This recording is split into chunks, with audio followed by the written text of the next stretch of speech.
Hi friends, പ്രവിയാണ് കേട്ടോ.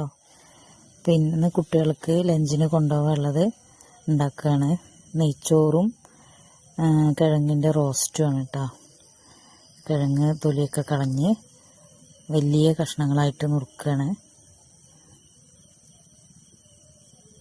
വലിയ ഉള്ളിയും പിന്നെ കിഴങ്ങും കൂടിയാണ് ഉണ്ടാക്കുന്നത്. ചിക്കൻ മസാല ഇടുന്നുണ്ട് കിഴങ്ങിലേക്ക്. പിന്നെ മഞ്ഞൾപ്പൊടി, ഉപ്പ് ഒക്കെ ലേശം ഒന്ന് പുരട്ടി കൊടുക്കും. മുളക് പൊടി ഇടുന്നുണ്ട് കുറച്ച്. നല്ല എരിവുള്ള മുളക് പൊടിയാണ്, വീട്ടിൽ തന്നെ പൊടിച്ചതാകൊണ്ട് കുറച്ച് എരിവുള്ള മുളക് പൊടിയാണ്. അപ്പോൾ കുറച്ചേ ഇടുന്നുള്ളൂ. എന്നിട്ട് ഉപ്പൊക്കെ ഇട്ടിട്ട് നല്ലോണം ഒന്ന് മിക്സാക്കി കൊടുക്കുന്നുണ്ട്.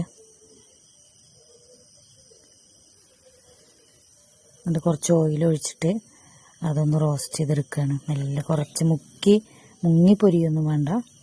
ഒന്ന് അതിലിങ്ങനെ കിടന്നിട്ട് അടച്ച് വെച്ചിട്ട് ഒന്നിങ്ങനെ വേവിക്കുക, ഒന്ന് മുരിയിച്ചെടുക്കുക. കുറച്ച് നേരം തീ കുറച്ചിട്ട് അടച്ച് വയ്ക്കുമ്പോൾ നല്ല വേവും.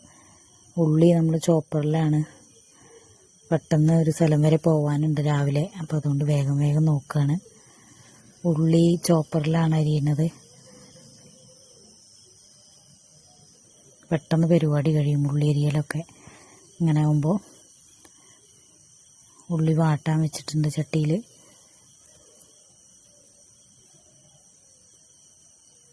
ലേശം ഉപ്പിട്ട് കൊടുക്കുന്നുണ്ട് കേട്ടോ ഉള്ളി വാടാനുള്ളത്. എന്നിട്ട് അടച്ച് വെച്ചിട്ട് കുറച്ച് നേരം ഇങ്ങനെ വേവിക്കും.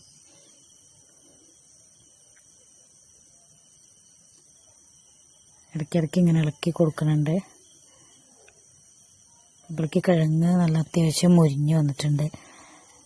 കുറഞ്ഞ തീയിലിങ്ങനെ അടച്ച് വെച്ചിട്ട് കുറേശ്ശെ വെന്ത് വരുന്നുണ്ട് കിഴങ്ങൊക്കെ. ഉള്ളി ഇപ്പുറത്തെ അടുപ്പത്ത് വാടിയും കൊണ്ടിരിക്കുന്നുണ്ട്.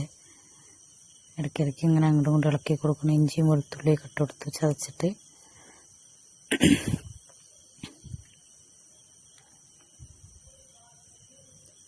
നല്ലോണം ഒന്ന് ഇളക്കി മിക്സാക്കി കൊടുക്കുന്നുണ്ട്. അതിലേക്ക് തക്കാളി, കറിവേപ്പില അതൊക്കെ ഇട്ട് കൊടുത്തിട്ട് നല്ലോണം ഒന്ന് വാടിയണ വരെ ഇളക്കി കൊടുക്കുക. മുളക് പൊടി, മഞ്ഞൾപ്പൊടി, വലിയ ജീരകം, ചിക്കൻ മസാലേൻ്റെ പൊടിയും കൂടി ഇട്ടിട്ട് ഒന്നും കൂടി മിക്സാക്കുക. നല്ലോണം ഒന്ന് മിക്സാക്കി കൊടുക്കുക. ഉപ്പൊക്കെ ഇട്ടിട്ട് മിക്സാക്കി കൊടുത്തിട്ട് അതിൻ്റെ പച്ചമണം ഒന്ന് മാറുന്ന വരെ ഇളക്കി നല്ലോണം വേവിക്കുക. അപ്പോഴേക്കും നമ്മുടെ കിഴങ്ങ് നല്ലോണം വെന്തിട്ടുണ്ട്. ഒന്നിങ്ങനെ ചട്ടുകം കൊണ്ട് ഒന്ന് അമർത്തി കൊടുക്കുമ്പോൾ നല്ല കഷ്ണങ്ങളായി വേവണ രീതിയാവണം. അപ്പോൾ നല്ല വെന്ത് കിട്ടിയിട്ടുണ്ട് കിഴങ്ങ്. അപ്പോഴേക്കും നമ്മുടെ മസാലയിൽ ലേശം വെള്ളമൊക്കെ പാർന്നൊന്ന് ലൂസാക്കിയിട്ടുണ്ട് കേട്ടോ.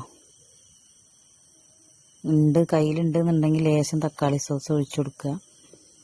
അത് ലേശം ഒറ്റിക്കുന്നുണ്ട് അതിലേക്ക്. അത് നല്ലൊരു ടേസ്റ്റ് കിട്ടും. നെയ്ച്ചോറ് പറഞ്ഞാൽ നമ്മൾ തട്ടിക്കൂട്ടി ഉണ്ടാക്കുന്ന നെയ്ച്ചോറാണ്. പച്ചരി കൊണ്ട് ഇങ്ങനെ തട്ടിക്കൂട്ടി ഉണ്ടാക്കണ സാധാ നെയ്ച്ചോറുമായി തന്നെ ഉണ്ടാക്കിയതാണ്. അങ്ങനെ കിഴങ്ങൊക്കെ അതിലിട്ട് കൊടുത്തൊന്ന് മിക്സാക്കി എടുത്തിട്ടുണ്ട്. നല്ല ടേസ്റ്റാണ്. ഇങ്ങനെ കുട്ടികൾക്കൊക്കെ നല്ല ഇഷ്ടമാണ് ഇങ്ങനെ. അപ്പോൾ വലിയൊരു 2 ആൾ പോകാനായി. 4 ആളാണ്. അതിൽ 2 ആൾ രാവിലെ നേരത്തെ പോവും. അവർക്ക് കൊണ്ടുപോകാനുള്ളത് വേഗം ആക്കുകയാണ്.